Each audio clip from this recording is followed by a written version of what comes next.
नमस्कार, स्वागत है आपका कंज्यूमर कॉर्नर, एक ऐसा शो जहां हम उपभोक्ताओं के तमाम समस्याओं को लेते हैं और कोशिश करते हैं उसे सुलझाने का। इसमें हमें मदद करेंगे उपभोक्ता मामलों की जानकार अरुण सक्सेना। अरुण, आपका स्वागत है।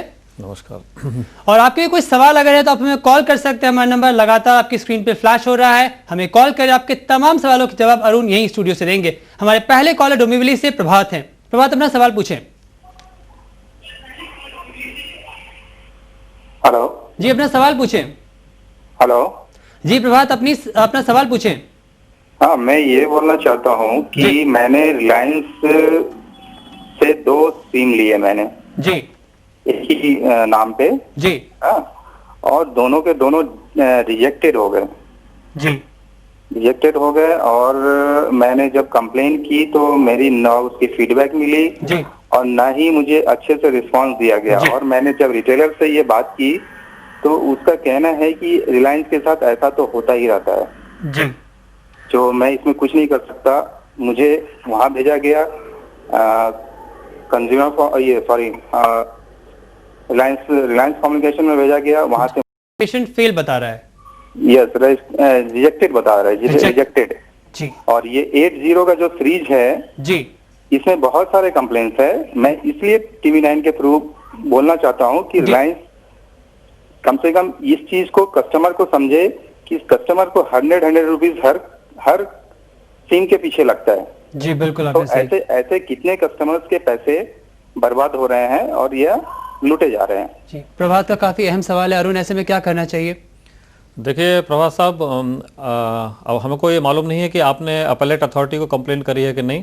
अगर आपने अपीलेट अथॉरिटी को कंप्लेंट नहीं करी है तो आप अपीलेट अथॉरिटी को कंप्लेंट करिए और राइटिंग में उनको एक लेटर लिखिए कि मैंने सिम इस डीलर से खरीदा था जो आपका ऑथराइज डीलर है और मेरे दोनों सिम जो है फेल हो गए हैं और अब इसका पैसा आपने लिया है और आपने इसका कुछ भी नहीं किया। मैंने कंप्लेंट डीलर को भी की और मैंने कंप्लेंट आपको भी की। अपीलेट अथॉरिटी से कोई जवाब नहीं आता है। आप उनको 7 दिन का टाइम दीजिए कि आप 7 दिन के अंदर हमारा सिम रिप्लेस करिए या फिर आप हमारा पैसा रिफंड करिए। अगर अपीलेट अथॉरिटी से कोई जवाब नहीं आता है तो आपके पास कोई चारा नहीं है, आपको कंज्यूमर कोर्ट जाना पड़ेगा और अपना रिफंड लेना पड़ेगा, रिफंड विद इंटरेस्ट और लीगल कॉस्ट। यही आपके लिए एक रास्ता है। और आप एक और काम करिए कि आप इंटरनेट में जितने भी ये कंप्लेंट साइट्स हैं सब जगह आप रिलायंस की बदनामी करिए कि इस तरीके की सिम ये बेच रहे हैं, ताकि और लोग भी सचेत हो जाएं और वो बाकी ग्राहक भी जागरूक हो जाए इस चीज़ से और इस तरीके की हरकतें और भी लोग लिस्टेड करेंगे और कंपनी बदनामी के डर से आपका जो कंप्लेंट है वो सॉल्व कर देगी। आप ये जरूर करिए कि इंटरनेट में जाकर के आप इस कंपनी के बारे में अपना एक्सपीरियंस जरूर लिखिए। लेकिन अरुण, इस तरह से जो आप बता रहे हैं जुडिशियल प्रोसेस काफी लंबा भी होता है। अलग अलग तरीके में आप इनडायरेक्टली दबाव डाले कंपनी पे। क्या ऐसा जरूरी नहीं है कि जिस तरह से हम बैंकिंग सेक्टर में ओम्बुड्समैन देखते हैं, कुछ ऐसी एक मिडिल प्रणाली होनी चाहिए जिसके तहत आम आदमी जाकर अपने मामले को जल्दी सुलझा सके? जी हाँ, एक टेलीफोन रेगुलेटरी अथॉरिटी होती है TARI, जहां पे आप जाकर के कंप्लेन कर सकते हैं रिलायंस के बारे में। ये भी एक ऑप्शन है। आप गूगल सर्च में जाकर के TARI टाइप करेंगे तो आपको TARI के वेबसाइट आपको मिल जाएगा। उस वेबसाइट में एक सेक्शन है कंप्लेंट का, वहां पे आप जाकर के रिलायंस के बारे में आप अपना कंप्लेन कर सकते हैं। तो आप ये कंप्लेंट जरूर करिए TARI में और इंटरनेट पे भी करिए, क्योंकि देखिए लीगल प्रोसेस बहुत लंबा होता है। आपका छोटे से 200 रुपए के पीछे आपका टाइम बहुत बर्बाद हो जाएगा, पैसा काफ़ी लग जाएगा। तो कंज्यूमर कोर्ट लास्ट ऑप्शन रखिए। आप पहले तो TARI से और डायरेक्टली जो इनके जो अपीलेट अथॉरिटी होती है आप उनसे बात करिए, शायद आपका मामला जल्दी सॉल्व हो जाएगा। बिल्कुल, जैसा अरुण ने कहा, अपने समझबूझ से आप काफी सारे इन पचड़ों झमेले से बच सकते हैं। हमारे अगले कॉलर मिस्टर जेम्स जुड़ रहे हैं। अपना सवाल पूछे जेम्स। हेलो जी सर, मैंने ना वैसे में एक फ्लैट लिया था जी। फ्लैट तो एक ही है लेकिन उनका बिल मुझे 2 आता है। कंज्यूमर नंबर भी चेंज कर दिया उन्होंने, RL नंबर भी मेरा चेंज कर दिया है जी। तो और हेलो और ये कम से कम मैंने बोला 3-4 साल से प्रॉब्लम है मेरा। जब 45,000 का बिल था तभी मैंने आवाज उठाया था कि ये बिल मेरा नहीं है जी। तो वो बोले हम लोग का ऑफिसर का मिस्टेक है।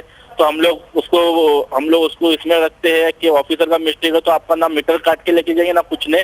अभी 3 साल से मैं उनके पीछे हूँ, करते करते मेरा 75,000 बिल हुआ, लेकिन अभी तक उन्होंने मीटर नहीं काटा ना कुछ भी नहीं काटा मेरा। वैसे का वैसे अभी जब भी जाता हूँ तो बोलते हैं हम तुम्हारा प्रॉब्लम सॉल्व करें, लेकिन अभी तक 3.5-4 साल हो गए, अभी तक कुछ प्रॉब्लम सॉल्व ही नहीं किया, ना मीटर काट के लेके आता है कुछ नहीं। किस कंपनी का आपका ये प्रॉब्लम है? AMSD वसई का है जी। अरुण, ऐसे में आप क्या सलाह देंगे? मेरी सलाह यही है कि आप राइट टू इन्फॉर्मेशन में आप कुछ क्वेश्चंस पूछिए जो मैं आपको बता रहा हूं अभी। पहला क्वेश्चन कि एक फ्लैट में कितने मीटर्स लीगली अलाउड हैं, ठीक है। दूसरा क्वेश्चन कि आपके फ्लैट में कितने मीटर्स लगे हुए हैं और उनका डिटेल्स। तीसरी चीज कि अभी तक आपने कितना पैसा दिया है उसका डिटेल्स, ये सारी चीजें आप जो है ये इलेक्ट्रिसिटी कंपनी से आप ये मांगिए। एक बार आपके पास इनका रिप्लाई आ जाएगा तो आपको ये पता हो जाएगा कि एक फ्लैट में एक से ज़्यादा मीटर नहीं लगाया जा सकता है। और आपको दूसरी चीज़ ये पता हो जाएगी कि आपके फ्लैट में कौन सा मीटर नंबर चालू है। आप एक और क्वेश्चन ये भी पूछिए कि आपका जो मीटर इंस्टॉल हुआ था वो किस ऑफिसर के सुपरविजन में हुआ था, तो आपको उस ऑफिसर का नाम भी पता चल जाएगा जिसने मीटर आपके फ्लैट में इंस्टॉल किया है। तो ये सारी चीजें जब क्लियर हो जाएंगी और ये सारे डॉक्यूमेंट्स आपके पास आ जाएंगे, उसके बाद ये डॉक्यूमेंट्स इकट्ठा करके आप कंप्लेन करिए चेयरमैन को इलेक्ट्रिसिटी कंपनी के। उनको बताइए कि इस ऑफिसर ने ये नंबर का मीटर हमारे इस फ्लैट में लगाया है और हमको 2 बिल आ रहे हैं, तो आप ही डिसाइड करिए कि आप कौन सा बिल हम भरें। और अगर आपके पास जो ये जो डॉक्यूमेंट आया जिससे आपका मीटर नंबर, आपके फ्लैट का जो मीटर नंबर है वो पता चल गया है आपको, तो दूसरा जो मीटर नंबर है जो कि इलीगल है क्योंकि इलेक्ट्रिसिटी डिपार्टमेंट बोल नहीं रही है कि ये आपके फ्लैट में लगा है, तो आप इसका बिल मत भरिए, अपने आप कट जाएगा। जो मीटर नंबर इन्होंने बोला है कि आपके फ्लैट में लगा हुआ है आप उसी का बिल भरिए और उसी को लेकर के आप ये केस आगे ले जाइए। तो मेरे ख्याल से यही एक रास्ता आपके लिए है। और अगर कुछ भी नहीं होगा तो एंड में आपको कंज्यूमर कोर्ट में कंप्लेन करना पड़ेगा और वहां पे ये सारी डिटेल्स आपको बतानी पड़ेगी। राइट टू इन्फॉर्मेशन से जो भी आपको डिटेल्स मिली हैं वो अटैच करना पड़ेगा कंज्यूमर कंप्लेन में और आपको एक हल इसका हो जाएगा। थोड़ा सा टाइम लगेगा, 1-1.5 साल, लेकिन हो जाएगा। चलिए, हमारे अगले कॉलर साक्षी जुड़ रही हैं, अपना सवाल पूछें। मेरा क्वेश्चन ये है कि 2004-5 में मेरा अकाउंट चल रहा था ICICI बैंक में, करंट अकाउंट। हमारी पार्टनरशिप फर्म थी उसमें मैं, मेरे हस्बैंड, मेरे मदर इन लॉ और फादर इन लॉ पार्टनर्स थे। तो जो सिग्नेटरी था वो जॉइंट था, मतलब 2 सिग्नेटरीज हमेशा रहेंगे। तो वो मैं और मेरे हस्बैंड थे। उसके बाद मेरे हस्बैंड एक्सपायर कर गए, तो वो सारे जो बाकी 2 पार्टनर्स थे, मेरे फादर मदर इन लॉ, वो विड्रॉ कर लिए पार्टनरशिप से और पार्टनरशिप के डिसोल्यूशन के डीड बन गई। तो उसके बाद में फिर वो पार्टनरशिप फर्म तो रही नहीं, वो लाइक पूरा मेरे ही नाम पर आ गया, राइट। उसके बाद में मैं वो फर्म बंद कर रही थी, तो वहाँ उसमें बैलेंस था, तो मैंने बैंक को बोला कि मेरे को विड्रॉ करना है, तो दे से रोके। और मैं कैश काउंटर पे कैश कलेक्ट करने के लिए जा रही थी, वो बंदा कैश निकाल के रखा हुआ था और मैं जैसे लेने के लिए जा रही थी तो उसको ऊपर से इंस्ट्रक्शन आ गया कि इनको नहीं दिया जाए। और मैंने पूछा कि क्यों, तो बोल रहे कि इस पे आपके मदर इन लॉ के साइन चाहिए, क्योंकि उसमें क्लॉज था कि लाइक अगर हम दोनों में से कोई नहीं रहता, मैं और मेरे हस्बैंड से, तो थर्ड जो होगा अथॉरिटी वो मदर इन लॉ की रहेगी। तो मैं उनको बोली कि वो तो ऑलरेडी विड्रॉ कर चुकी है, फर्म डिसॉल्व हो चुकी है, तो अब उनका कुछ बचता ही नहीं है। वो कह रहे नहीं, आपको उनके साइन चाहिए, और उन्हें मालूम था कि हमारे आपस में डिस्प्यूट है, तो वो कभी भी साइन करने नहीं आएंगे। तो इस बेसिस पे वो बोले कि आप बॉम्बे जाओ, वहां पे कंप्लेंट करो। और ये बात रांची की है। फिर मैं लखनऊ थी, तो लखनऊ में बोलते आप रांची जाइए। फिर मैं बॉम्बे आई अभी, तो बॉम्बे में बोल रहे कि ये केस रांची में होगा। और आज 2005 से 2009 खत्म होने आ रहा है, 5 साल से मेरा पैसा घुमा रहे हैं, आज तक मेरे को पैसा नहीं मिला मेरा। अरुण जी, इसके लिए बेस्ट ऑप्शन ये होगा कि आप पहले एक राइटिंग में एक लेटर लिखिए बैंक मैनेजर को और उसमें स्टेप बाय स्टेप आप एक्सप्लेन करिए कि पहले पार्टनरशिप फर्म कैसी थी और उसके आपके हस्बैंड के डेथ के बाद उसकी क्या सिचुएशन हो गई और फिर कैसे डिसॉल्व हो गई, ये सारी डेट्स दीजिए उनको। और उसमें बताइए कि मैं जब कैश विड्रॉ करने गई तो सब कुछ अप्रूव हो चुका था और मैं जब कैश लेने गई तब ये लास्ट मोमेंट है उन्होंने एक हिंड्रेंस लगाई और मेरे को ये कैश दिया नहीं गया। आप ये दीजिए और उनको बताइए कि 10 दिन के अंदर कृपया मेरा जो पैसा है वो बैंक ड्राफ्ट के जरिए मुझको पहुंचा दिया जाए, और अगर आप अकाउंट क्लोज कर रही हैं तो ये भी उसमें इंस्ट्रक्शन दे दीजिए। और इस तरीके से आप ये काम करिए। 10 दिन के अंदर अगर ये नहीं होता है तो आपके पास एक अच्छा एक सोल्यूशन है, आप बैंकिंग ओम्बड्समैन में जाइए। बैंकिंग ओम्बड्समैन में जाकर के आप ये सारी जो भी आपके परेशानी है ये सारी उनको बताइए, और एक बहुत सिंपल प्रोसेस होता है और इसका रिजल्ट भी बड़ी जल्दी आता है। आप बैंकिंग ओम्बड्समैन में जाकर के इसका कंप्लेन करिए अगर डायरेक्टली बैंक मैनेजर आपका ये प्रॉब्लम सॉल्व नहीं करता है तो। एक और तरीका ये भी है कि आप बैंक के चेयरमैन को आप डायरेक्टली एक लेटर लिखिए और बताइए कि आपकी क्या परेशानी है, और जो भी आपके पास एविडेंसेस हैं एज अ प्रूफ, वो सारे डॉक्यूमेंट्स आप लगा करके एविडेंस में प्रूफ करिए कि आपके पास हक है, ये पैसा निकालने का आपके पास क्या हक है, ये आपको प्रूफ करना पड़ेगा बैंक मैनेजर को और बैंक चेयरमैन को। इवन बैंकिंग ओम्बड्समैन में भी आपको प्रूफ करना पड़ेगा कि आपका हक है पैसा निकालना। इसके रिलेटेड जो भी डॉक्यूमेंट्स हैं वो आपको लगाने पड़ेंगे। तो आप ये कर लीजिए और मेरे ख्याल से आपका मामला सॉल्व हो जाएगा। लेकिन अरुण, ऐसे कई अन्य मामले भी आ सकते हैं, जिससे ये मामला बताया गया काफ़ी पेचीदा था। ऐसे में जब भी आप कोई बैंक अकाउंट खोलते हैं तो किन बातों का ख्याल रखना चाहिए, करंट अकाउंट के लिए या फिर एक पर्सनल अकाउंट के लिए डिपॉजिट? देखिए, जब भी आप कोई बैंक अकाउंट खोलें तो आप जस्ट ब्लैंक किसी चीज़ पे साइन मत कर दीजिए और डिपेंड मत करिए कि क्लर्क बाकी चीज़ें भर देगा। कभी भी आप बैंक का कोई भी डॉक्यूमेंट आप भरते हैं उसमें बहुत सारे कॉलम्स होते हैं, तो हम लोग सोचते हैं इतने कॉलम्स में हम क्यों इतने परेशानी करें भरने के लिए, मैं साइन करके दे देता हूँ और बाकी चीज़ें क्लर्क भर देगा। ऐसा कभी मत करिए। आप एक पढ़े लिखे और एक इतने प्रोग्रेसिव देश के नागरिक हैं, आपको हर चीज़ ठीक से देखना चाहिए फॉर्म में, और आपको खुद ही हर एक कॉलम भरना चाहिए साइन करने के पहले, ताकि आप जो भर रहे हैं आपको मालूम है आप क्या भर रहे हैं। क्योंकि आप साइन करके वो फॉर्म बैंक क्लर्क को दे देंगे, वो पता नहीं क्या उसमें भरे क्या नहीं भरे, क्या चेंज करे। तो ये सारी चीज़ें आप खुद ही भरिए, किसी और पर डिपेंडेंट मत होइए। और जब भी आप ये कोई एप्लीकेशन फॉर्म भरते हैं तो उसका एक जेरॉक्स कॉपी भरने के बाद आप अपने पास रखिए, ताकि कभी भी आपको रेफरेंस के लिए चाहिए तो आपको पता रहे कि आपने किस चीज़ पे टिक किया है और आपने क्या क्या उसमें लिखा हुआ है, क्या बैंक का इंटरेस्ट था, आपने क्या क्या उसमें डिमांड की कि आइदर और सर्वाइवर अकाउंट था, जॉइंट अकाउंट था, सिंगल था। वो सारी चीज़ें आपके पास रहेंगी, तो कभी भी आपको जरूरत पड़ेगी तो आप वो अटैच कर सकते हैं। क्योंकि अगर आपके पास डॉक्यूमेंट नहीं है और कल को कोई प्रॉब्लम आई और बैंक से डॉक्यूमेंट मांगेंगे तो बैंक देगा या नहीं देगा आपको मालूम नहीं है, और आपको कितने चक्कर लगाने पड़ेंगे बैंक के। तो कभी भी कोई भी डॉक्यूमेंट में आप ब्लैंकली साइन मत करिए प्लीज। चलिए हमारे अगले कॉलर विकास जुड़ रहे हैं हमारे साथ। विकास, अपना सवाल पूछें। हेलो जी, अपना सवाल पूछें। अच्छा, मैंने वाशी में 2003 में फ्लैट लिया हुआ था जी, जिसमें मैं अभी रह रहा हूँ जी। अब 2009 में करीब 3-4 महीने पहले मुझे बिल्डर का खत आता है जी कि मुझे पोजेशन चार्जेस 50,000 रुपए देने हैं जी। तो मैंने उनको एक लेटर लिखा कि reference to your letter so and so आपका पोजेशन लेटर मेरे पास में था, जो उसमें भी लेटर दे दिया कि नॉर्मल प्रैक्टिस है कि पोजेशन के पैसे पूरे पैसे होने के बाद में पोजेशन का लेटर मिलता है जी। तो उसके बाद में बिल्डर का कोई मुझे अभी तक लेटर वगैरह कुछ नहीं आया। आगे यदि आता है तो मैं क्या करूं? देखिए साहब, आपके पास जो आपकी प्रॉब्लम है उसमें दो चीज़ें इन्वॉल्व हुई हैं, एक तो कॉस्ट और दूसरी पेमेंट। तो आपके पास ये प्रूफ होगा कि जो सेल एग्रीमेंट बनता है उसमें एक कॉलम रहता है जहाँ पे कॉस्ट लिखी होती है फ्लैट की। तो आप ये प्रूफ कर सकेंगे कि इस एग्रीमेंट के तहत ये कॉस्ट थी फ्लैट की, और आपके पास रिसीट्स होंगी, उससे आप ये प्रूफ कर सकेंगे कि ये कॉस्ट मैंने इन रिसीट से पे कर दी है। तो कॉस्ट क्या मांगी गई थी और कितना पैसा दिया गया था, ये दोनों टैली हो जाएगा। तो जब ये टैली हो जाएगा तो कोई डिस्प्यूट का सवाल नहीं उठता। तो आपको इन दोनों डॉक्यूमेंट्स के ऊपर आपको ध्यान देना है कि फ्लैट की कॉस्ट क्या थी और आपने कितना पैसा दे दिया है। इसके बाद तो कोई रकम बकाया होती नहीं है, और जो भी चीज़ें हैं वो सारी ब्लैक एंड व्हाइट में होती हैं, और आपने सब चेक से पेमेंट किया होगा या रिसीट सब होंगे आपके पास, तो आपको ये प्रूव करने में दिक्कत नहीं होगी। तो आप ये सब जमा करके आप लेटर एक बिल्डर को लिख दीजिए और उनको बताइए कि अगर आपने 10 दिन के अंदर हमको जवाब नहीं दिया तो ये मैटर क्लोज समझा जाएगा। तो 10 दिन के अंदर अगर वो जवाब नहीं देता है तो मैटर इज क्लोज, आपने मांगा है, बस आप इतना सा कर दीजिए और आपका प्रॉब्लम सॉल्व हो जाएगा। बिल्कुल, काफी अहम है कि आप इन बातों का ख्याल जरूर रखें। हमारे साथ अगली कॉलर सुपर्णा जुड़ रही है, अपना सवाल पूछें। हेलो जी, अपना सवाल पूछिए। हाँ, मेरा नाम सुपर्णा जोशी है जी। मैं HDFC स्टैंडर्ड लाइफ इंश्योरेंस में काम करती हूँ जी। सर, तो मैं जो पॉलिसी ये इंस्टॉल करती हूँ जी उसका मुझे बरोबर कमीशन मिल जाता है जी। मगर मेरे जो कलीग है वो जो करते हैं तो उनको नहीं मिलता है, तो उसकी क्या वजह हो सकती है? अरुण जी, देखिए, आपने जब भी एक बिजनेस स्टार्ट किया होगा या आप जो पॉलिसीज बना रही हैं उसका कोई जो काम स्टार्ट किया होगा तो आपने कोई एग्रीमेंट किया होगा बैंक के साथ। उस एग्रीमेंट में क्या टर्म्स कंडीशंस लिखे हैं वो आप ठीक से एक बार पढ़ लीजिए, और उसमें ये भी दिया होगा कि कितने दिन के अंदर आपको कमीशन मिलेगा, वो टाइम या कुछ टाइम लिमिट दिया होगा, वो आप देख लीजिए। तो आप ये उसका जेरोक्स कॉपी लगा करके आप जिस ब्रांच से डील कर रही हैं या जिस भी ऑफिस से डील कर रही हैं वहाँ पे उसके ब्रांच हेड या ऑफिस का जो जनरल मैनेजर, आप उसको एक लेटर लिखिए कि हमने ये जो एग्रीमेंट साइन किया है इसके तहत हमको इतने दिन के अंदर इसका कमीशन मिल जाना चाहिए, वो नहीं मिल रहा है, तो मैं आपको 10 दिन का टाइम दे रही हूँ कि 10 दिन के अंदर मेरा पूरा अकाउंट सेटल कर दीजिए, नहीं तो मैं हायर अथॉरिटीज़ को अप्रोच करेंगी। अगर आपके 10 दिन के अंदर ये चीज़ नहीं होती है तो आप इनके बैंक का जो चेयरमैन है आप उसको लेटर लिखिए कि मैं इस आपकी ब्रांच के साथ डील कर रही हूँ और मैंने इतना इतना काम किया है, मेरा इतना इतना कमीशन के लिए हक है, मुझको कमीशन नहीं दिया गया है, तो मेरे को आप 10 दिन के अंदर ये पूरा जो अकाउंट मेरा सेटल करिए।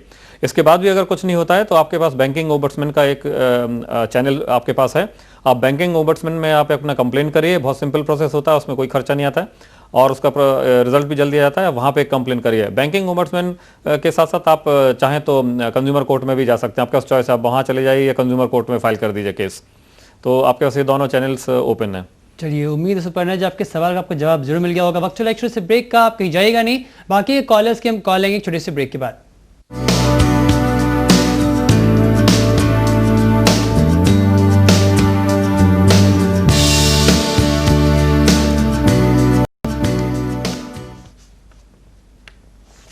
ब्रेक के बाद आपका स्वागत है कंज्यूमर कॉर्नर में। हमारे अगले कॉल जुड़ रहे हैं आप हमारे साथ। शिवाजी, अपना सवाल पूछें।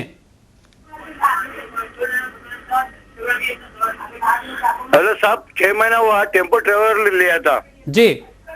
तो 6 महीने में जो डीजल का टैंक आता है जी, वो ऑटोमेटिक वो तो एकदम दब गया। वो लोग रिप्लेसमेंट करके देते, बोले अभी तक दिए नहीं जी। तो अभी बोलते हम आप पहले देते बोले, बाद में अभी बोलते हम देगा नहीं करके।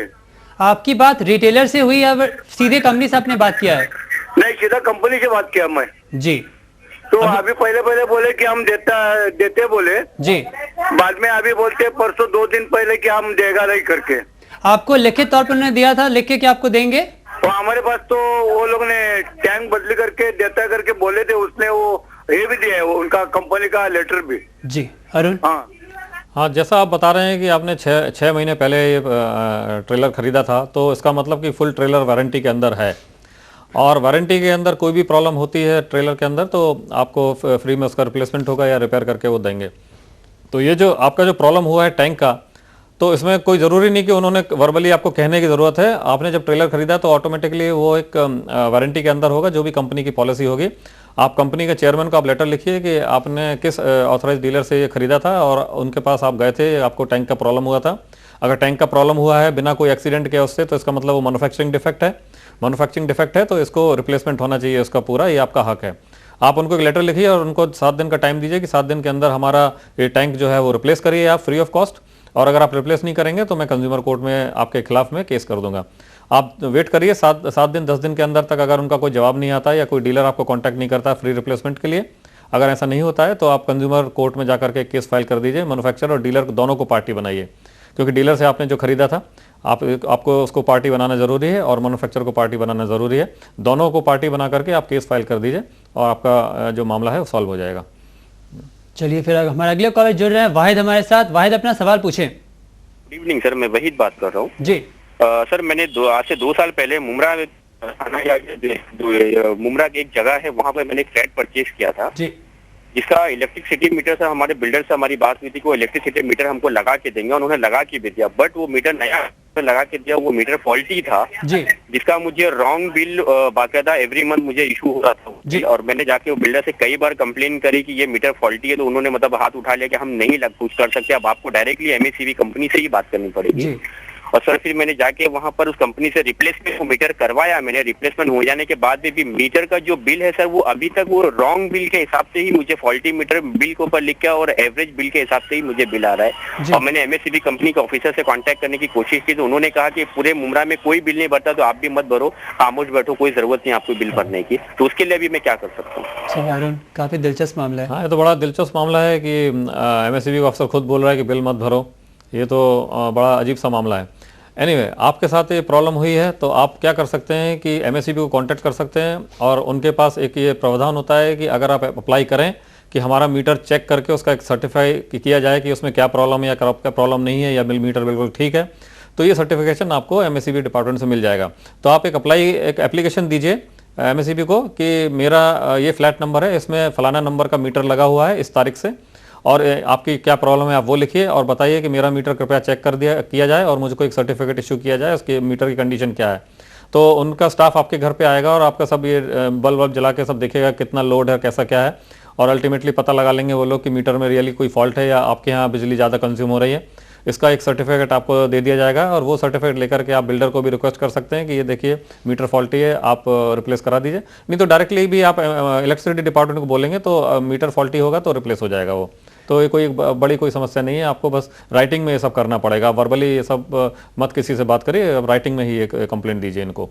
पर ऐसी मुश्किलें कई लोगों के सामने आती हैं और हमने देखा भी है, कई बार बिल डबल ट्रिपल आती है। काफ़ी बार कहा जाता है कि अलग अलग वक्त जो एक्सेस चार्जेस डाले जाते हैं, शायद भले लोड उतना ही है जितना पिछले महीने में होता है, पर एक्सेस चार्जेस बढ़ जाते हैं। ऐसे में बहुत ज़रूरी है ग्राहकों को बताना, कंज्यूमर्स को बताना कि आखिर किस तरह से जो बिजली बिल बनाई जाती है, प्रक्रिया क्या है और क्या कुछ क्लॉजेस होते हैं जिसके तहत बिजली बिल बढ़ जाया करती है। जी जी, जनरली देखिए क्या होता है कि कुछ गलतियां कंज्यूमर्स की भी होती हैं। अब जैसे आप स्टैंड बाय पे जो भी सामान रखते हैं, जैसे टीवी आपने देख लिया, उसके बाद टीवी आप रिमोट से बंद कर देते हैं, तो स्टैंड बाय पे आपका टीवी रहता है, स्टैंड बाय पे भी वो कंज्यूम करता रहता है बिजली।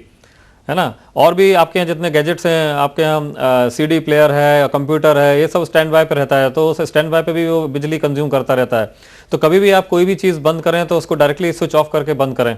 और जितने भी आपके स्विचेस वगैरह हैं उसमें देखें कि कोई स्पार्किंग की आवाज़ तो नहीं आ रही, क्योंकि जब स्पार्किंग भी होती है तो उससे भी बिजली का बिल बढ़ता है। तो ये सारी चीज़ें आप देखिए तो आपका घर का बिजली का बिल भी कम होगा। वाटर हीटर जो घर में लगे हैं, गीज़र लगे हुए हैं, अगर एक जन को यूज़ करना है, आप पूरा देर तक उसको फुल पानी गर्म कर देते हैं। वो 3000 वाट का होता है मिनिमम एक गीज़र, तो उसमें 3000 वाट्स आप कंज्यूम कर रहे हैं और उसको हार्डली 25% उसका पानी आप यूज़ करेंगे।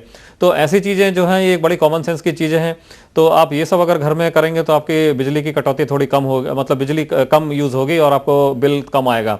और अगर आपको डाउट है कि आप ठीक से बिजली यूज़ कर रहे हैं और बिल ज़्यादा आ रहा है, तो आपको जो है इलेक्ट्रिसिटी डिपार्टमेंट को कंप्लेन करना पड़ेगा, मीटर चेक कराना पड़ेगा और इसका आपको रिजल्ट मिलेगा कि क्या गड़बड़ी एक्चुअली हो रही है। लेकिन आप ध्यान दीजिए कि आप कितना अच्छी तरीके से बिजली यूज़ कर रहे हैं और कोई बिजली वेस्ट तो नहीं कर रहे हैं, ये ध्यान रखना आपका काम है। बिल्कुल, जो कि आपने बातें की है ग्राहकों के फायदे की, और यहाँ भी जाना चाहेंगे छुट्टियों का वक्त है, कई सारे लोग हॉलिडेज के लिए बाहर जाते हैं। कई बार होता है कि आप जानबूझ के आप कंपनी से बात करते हैं, वो कहते हैं कि हालांकि आप हमारे साथ एनरोल्ड हैं लेकिन फिलहाल बुकिंग पहले करनी चाहिए थी, आपको अभी फिलहाल नहीं मिल सकता है। कई बार पैसे रिफंड भी नहीं किए जाते हैं। ये मामला क्या है? ये मामला देखिए टाइम शेयर का है जो आप बता रहे हैं। टाइम शेयर कंपनीज ये होती हैं कि वो एक वन टाइम पेमेंट आपसे लेते हैं। जैसे फॉर एग्जांपल उन्होंने 2 लाख या 2.5 लाख रुपए आपसे ले लिए और आपको टाइम शेयर का मेंबर बना दिया, और उसमें आपको बोलते हैं कि हर साल हम आपको 7 दिन का हॉलीडे देंगे और 25 साल तक हम आपको फ्री हॉलीडे हर साल देंगे 7 दिन के लिए, और आपका 2.5 लाख रुपए उनके पास जमा रहता है। वो वन टाइम पेमेंट है, वो रिफंड भी नहीं होगा। तो फिर क्या होता है कि एक बार आप मेंबर बन जाते हैं तो वो आपको फंसा लेते हैं, और जब भी आपको कहीं हॉलीडे के लिए जाना है और आप बोलेंगे कि हमको गोवा में बुकिंग चाहिए या हमें शिमला में बुकिंग चाहिए, तो बोलेंगे साहब ये तो बड़ा हाई सीजन चल रहा है, इसमें हमारे पास सारे रूम्स बुकड हैं और आपको बुकिंग मिलेगी नहीं। तो अब ये देखिए आप 2 लाख 2.5 लाख रुपए दे रहे हैं, उसके बाद भी आपको बुकिंग नहीं मिल रही है और फिर अपना पैसा लगा करके आप हॉलीडे मनाने जा रहे हैं। तो हमारी एडवाइस ये है लोगों से कि टाइम शेयर कंपनियों से बचें। इसमें country club of India limited की कंप्लेंट हमारे पास मोर देन 500-600 कंप्लेंट्स हैं। कंट्री क्लब ऑफ इंडिया जो है टाइम्स ऑफ इंडिया में फ्रंट पेज पे एडवर्टाइजमेंट्स दे रही है और पता नहीं कौन कौन से कहाँ के क्लब्स हैं ऐसे ही बोलती है, और उसके बाद बोलती है कि मैं आप 1 लाख या 1.5 लाख रुपए में आप हमारे मेंबर बनिए और हम आपको 2 फ्री प्लॉट्स देंगे। आप खुद सोचिए, एक जागरूक कंज्यूमर बनिए, आप खुद सोचिए कि 2 प्लॉट कैसे कोई दे देगा। तो इस तरीके की चीजें जो आपको खुद भी समझना है। तो टाइम शेयर कंपनीज में आप जब तक पूरी तरीके से खुद को सेटिस्फाई न कर लें, आप कोई किसी से सुनी हुई बात पे बिलीव मत करें, क्योंकि ये बहुत प्रॉब्लमेटिक है। दूसरा कि आपको टाइम शेयर में जाने की जरूरत नहीं है। अगर उतना फंड आप अपने बैंक में रख देंगे तो उसके इंटरेस्ट से आप हर साल आराम से अपना हॉलीडे कर लेंगे अपने चॉइस की जगह पर। बिल्कुल, बहुत ही अहम बात बताइए। और अरुण जी, जिस तरह से TV9 के जरिए बताना चाह रहे हैं, आप सब जागरूक हो जाए आने वाले वक्त में। अगर आप हॉलीडे पे जाना चाहते हैं तो कोशिश करें कि जो सब बाग आपको दिखाया जा रहा है अलग अलग एजेंसी से, उससे आप बचें। फिलहाल आज के लिए इतना ही। हमें इजाजत, बाकी खबरों के लिए आप बने रहें TV9 के साथ।